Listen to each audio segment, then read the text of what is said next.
आदाब नाज़रीन, मुनसिफ जोहार देख रहे हैं आप। मैं हूं आपके साथ आपका मेज़बान रहीम अहमद खान। नजर डालेंगे रियासत झारखंड की तमाम बड़ी खबरों पर। आगाज करेंगे हेडलाइंस के साथ। सरायकेला में सीएम चंपाई सोरेन ने की चुनावी सभा। जोबा मांझी के पक्ष में लोगों से की वोट देने की अपील।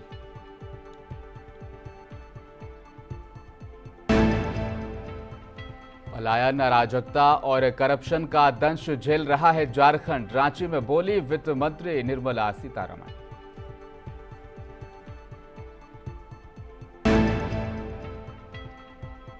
झारखंड में बीजेपी ने जारी किया आरोप पत्र। बाबूलाल मरांडी ने रांची में कहा हर मोर्चे पर नाकाम हुई है सरकार।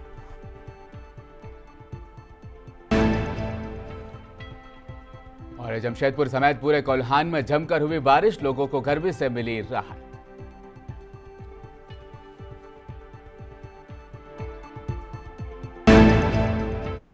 और करेंगे आगाज बड़ी खबर के साथ। मुख्यमंत्री चंपाई सोरेन ने आज सरायकेला के राजनगर में इंडिया अलायंस के उम्मीदवार जोबा मांझी के समर्थन में चुनावी सभा की। सीएम ने लोगों से आगामी 13 मई को जोबा मांझी के पक्ष में मतदान करने की अपील की। चुनावी सभा से खिताब करते हुए चंपाई सोरेन ने बीजेपी पर जमकर निशाना साधा। उन्होंने कहा कि बीजेपी झूठी पार्टी है, झूठ बोलना ही उनका असल काम है। गरीबों को और गरीब बनाना चाहती है।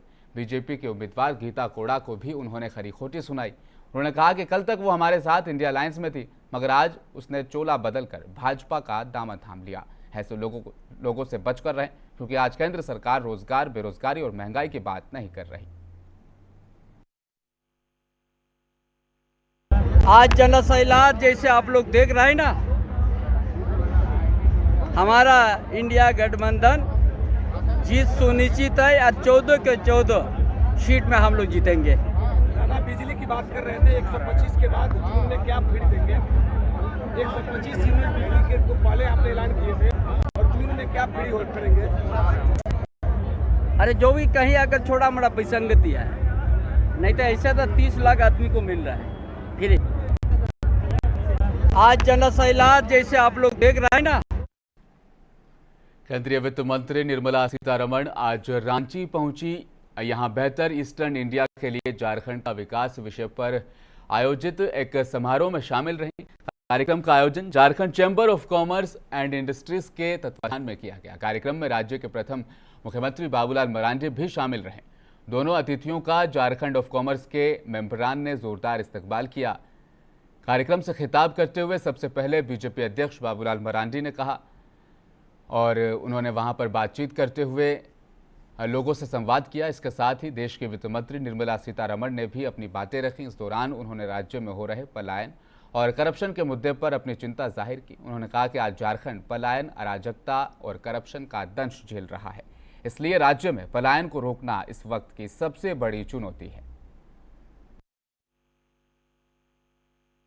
लॉ एंड ऑर्डर इंप्रूव करूंगा, बिजनेस के माहौल अच्छा होगा, फिर बिजनेस के लिए हम साथ रहेंगे। ऐसे परिवर्तन चाहिए झारखंड में।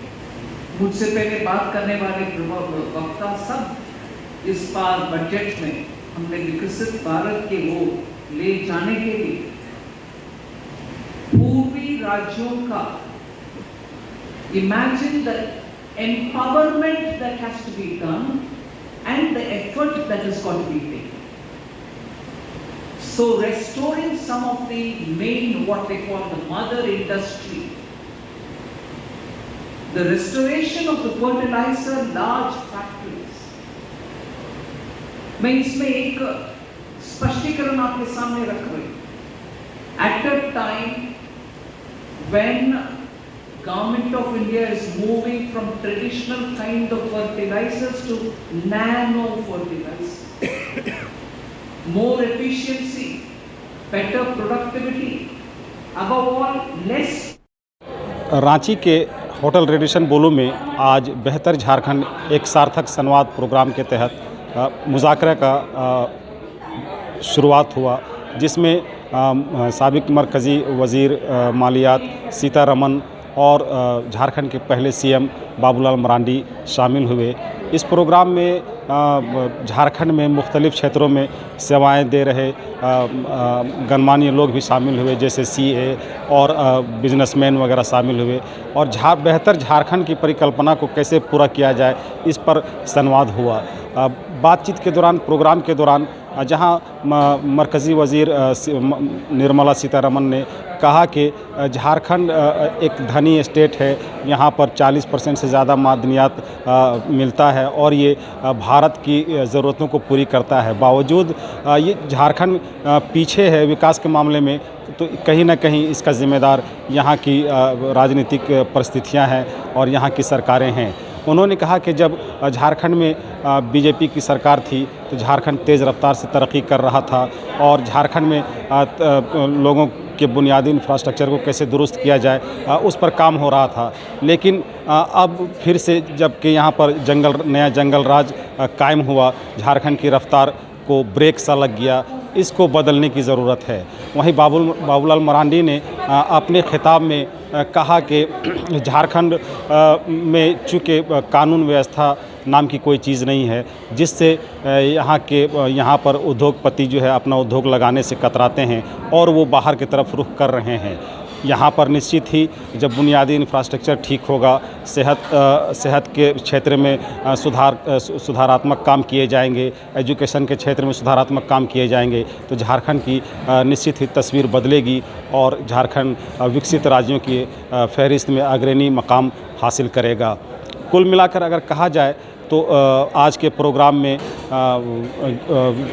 कुल मिलाकर अगर कहें तो आज के प्रोग्राम में झारखंड के विकास का एक नया खाका रखा गया, जिस पर लोगों से अपील किया गया कि इस खाके पर काम करें और चूँकि लोकसभा नज़दीक है तो अपने मत का प्रयोग ऐसे राजनीतिक पार्टियों को, ऐसे प्रतिनिधियों को चुनने के लिए करें जो आपके विकास और राज्य के विकास के लिए काम करे, ताकि एक बेहतर झारखंड की स्थापना का ख्वाब पूरा हो और बेहतर पूर्वी भारत के ख्वाब का पूरा हो और इससे मजबूत भारत बनने की राह हमवार होगी। रांची से मुंसिफ टीवी के लिए सहयोगी मुदस्सिर आलम के साथ मैं मोहम्मद अनवर हुसैन। रांची में बीजेपी ने आज झारखंड सरकार की नाकामियों और करप्शन के खिलाफ आरोप पत्र जारी किया। इस सरकार को हर मोर्चे पर नाकाम भी करार दिया गया। आरोप पत्र विमोचन कार्यक्रम में बाबूलाल मरांडी, सीपी सिंह, शिवपूजन पाठक मौजूद रहे। मौके पर बाबूलाल मरांडी ने कहा कि भ्रष्टाचार बढ़ाओ, भ्रष्टाचारियों को बचाओ, यही इस किताब में लिखा गया है। उन्होंने कहा कि जब सीपी सिंह ने विधानसभा में एक अफसर के भ्रष्टाचार का मामला उठाया था, निश्चित ही अगर ये सरकार संवेदनशील होती तो उसी वक्त कार्रवाई होती। हमने भी भ्रष्टाचार के खिलाफ सरकार को कई पत्र लिखे, लेकिन शायद वो सारे पत्र कहीं कूड़ेदान में फेंक दिए गए।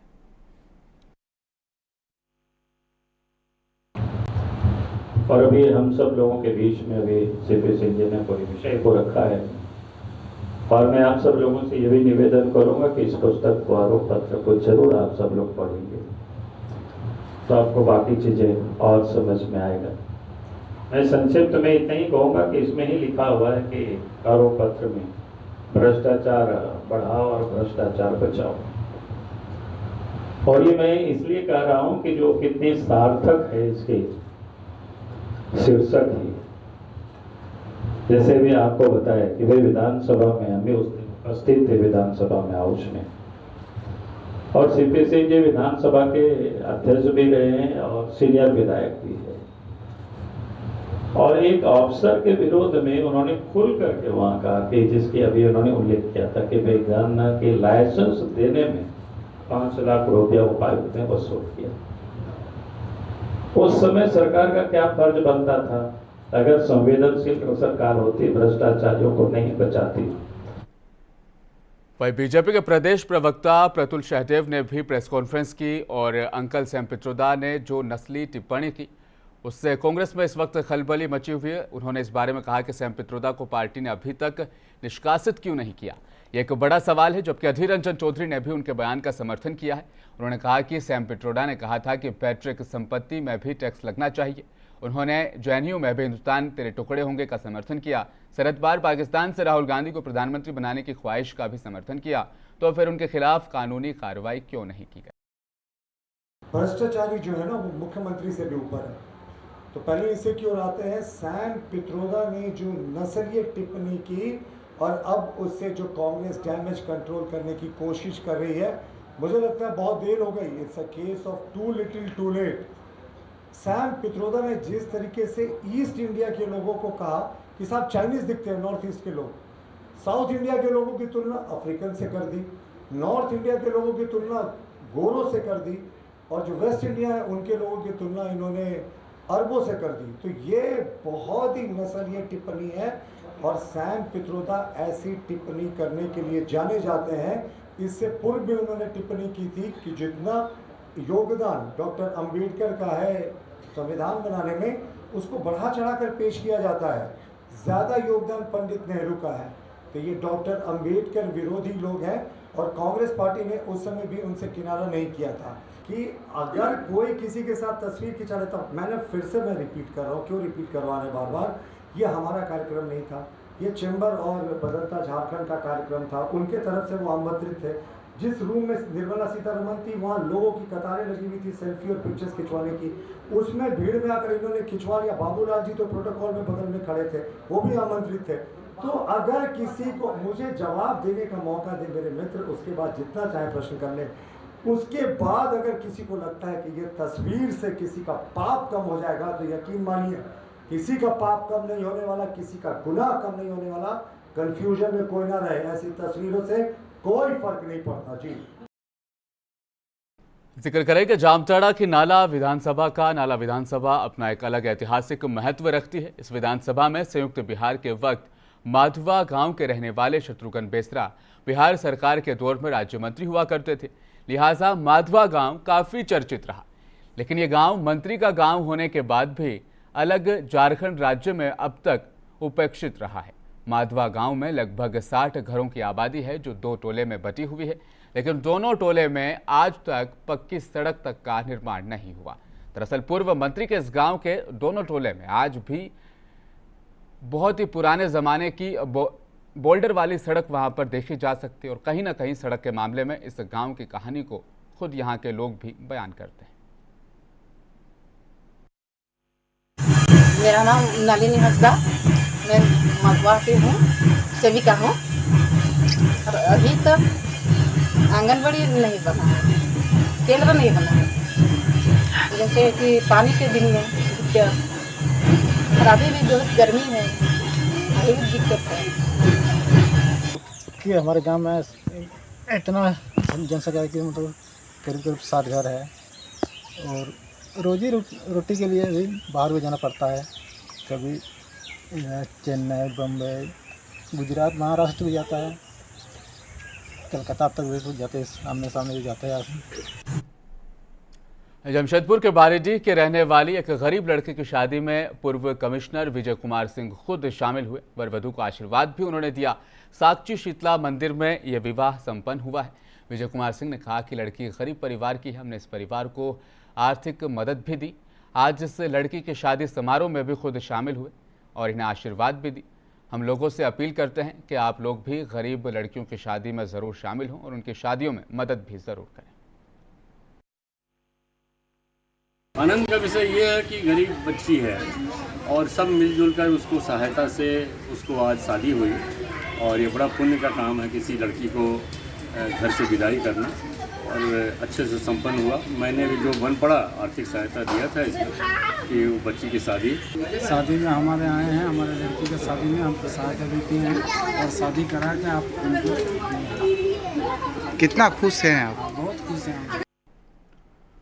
और जमशेदपुर में वीर बहादुर महाराणा प्रताप की जयंती बड़े धूमधाम से मनाई गई। लोगों ने उनकी आदमकद प्रतिमा पर माल्यार्पण कर उनको याद किया, नमन किया। वहीं करनी सेना जमशेदपुर के द्वारा बाइक रैली भी निकाली गई। मौके पर विजय कुमार सिंह, चंद्रगुप्त सिंह, हरि सिंह राजपूत समेत कई मुख्य लोग कार्यक्रम में शामिल रहे और सबसे पहले महाराणा प्रताप की आदमकद प्रतिमा पर माल्यार्पण किया गया, उनको याद किया गया। उसके बाद बाइक रैली का आगाज किया गया।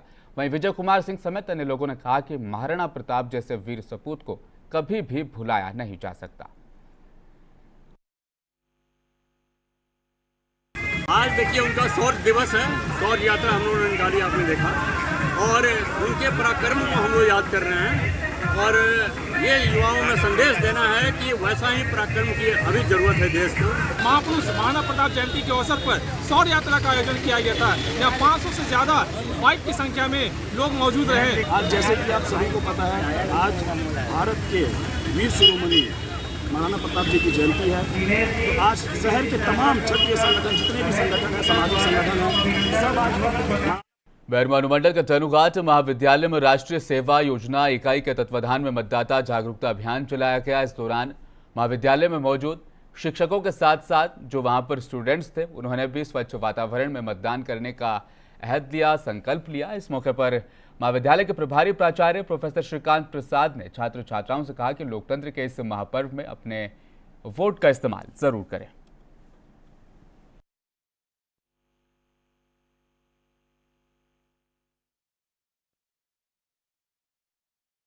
और सरायकेला के चांडिल इलाके में ट्रेन की चपेट में आ जाने से एक हाथी की दर्दनाक मौत हो गई। मौके वारदात पर वन विभाग और रेलवे के अधिकारी भी पहुंचे। चांडिल अनुमंडल इलाके के लेटेमदा रेलवे स्टेशन के पास ट्रेन की चपेट में आने से एक हाथी की मौत हुई है। मिली जानकारी के मुताबिक हावड़ा हटिया एक्सप्रेस ट्रेन की चपेट में आने से हाथी की मौत हुई। घटना की जानकारी मिलने पर वन विभाग की टीम और रेलवे के अधिकारी भी मौके पर पहुंचे और घटना की जानकारी उन्होंने हासिल की। हाथी की अब पोस्टमार्टम करवाया जाएगा। बताया जा रहा है कि हाथी भोजन की तलाश में निकल रहा था, तभी ट्रेन की चपेट में वो आ गया और उसकी मौत हो गई। सूचना मिलते ही आसपास के लोगों की भीड़ भी मुर्दा हाथी को देखने के लिए जमा हो गई।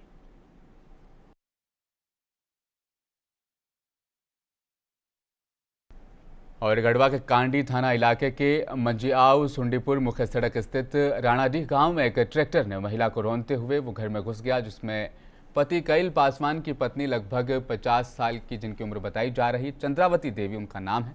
मौका वारदात पर ही उनकी दर्दनाक मौत हो गई। वहीं 2 घर का ढाबा भी ध्वस्त हो गया, साथ ही बिजली का खंभा भी टूट गया। घटना के बाद परिजनों के द्वारा मुख्य सड़क को जाम कर दिया गया और मौके पर खंडी थाना प्रभारी गुलशन कुमार गौतम भी दलबल के साथ मौका वारदात पर पहुंचे और घटना की अब छानबीन की जा रही है।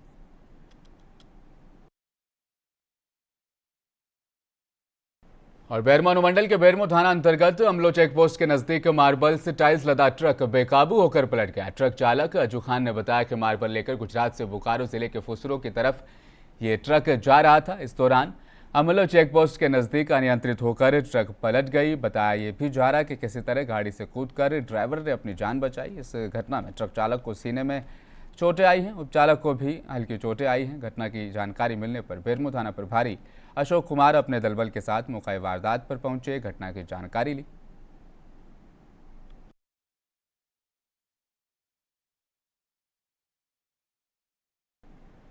और जमशेदपुर समेत पूरे कोल्हान में जमकर तेज बारिश हुई। लोगों को गर्मी से अब थोड़ी सी निजात जरूर मिलेगी। अचानक शाम 4 बजे मौसम ने अपना करवट बदला और तेज आंधी तूफान के साथ बारिश शुरू हो गई, जिससे लोगों को थोड़ी राहत मिली। बताते चलें, पिछले दिनों जमशेदपुर में 45 डिग्री तापमान भी था, जिसकी वजह से लोगों का जीना वहां पर दरअसल मुहाल हो रहा था। आज मौसम ने अचानक करवट बदली। 1 घंटे से ज्यादा बारिश हुई, लोगों को थोड़ा सुकून अब वहां पर मिल रहा है।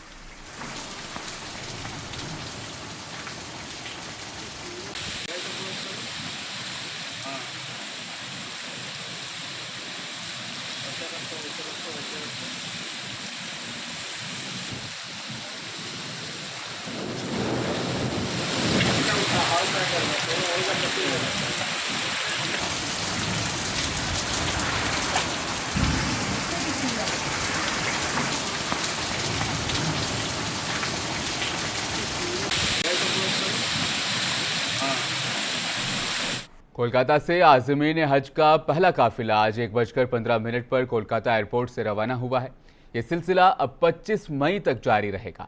वाज़ेह रहे कि कोलकाता से बिहार, झारखंड और दीगर रियासत के आज़मीन सऊदी अरब रवाना होंगे, जबकि हुज्जाज किराम की आमद का सिलसिला 22 जून से 15 जुलाई तक जारी रहेगा। मुल्क में MCC नाफिज होने की वजह से सियासी लीडर मौजूद नहीं थे, तो वहीं दीगर कारकुनान ने अपने फ़राइज़ को सरअंजाम यहाँ पर दिया और तमाम सहूलियात के साथ आज़मीन हज को रुखसत किया गया।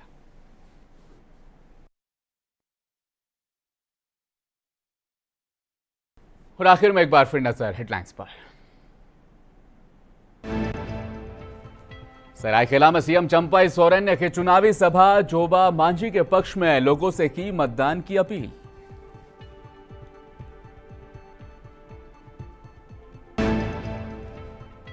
पलायन, अराजकता और भ्रष्टाचार का दंश झेल रहा है झारखंड। रांची में बोली वित्त मंत्री निर्मला सीतारमण।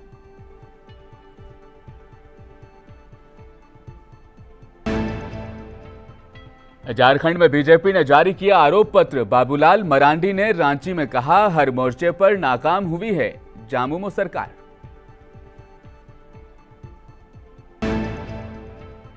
और जमशेदपुर समेत पूरे कोल्हान में जमकर हुई तेज बारिश, लोगों को गर्मी से मिलेगी निजात।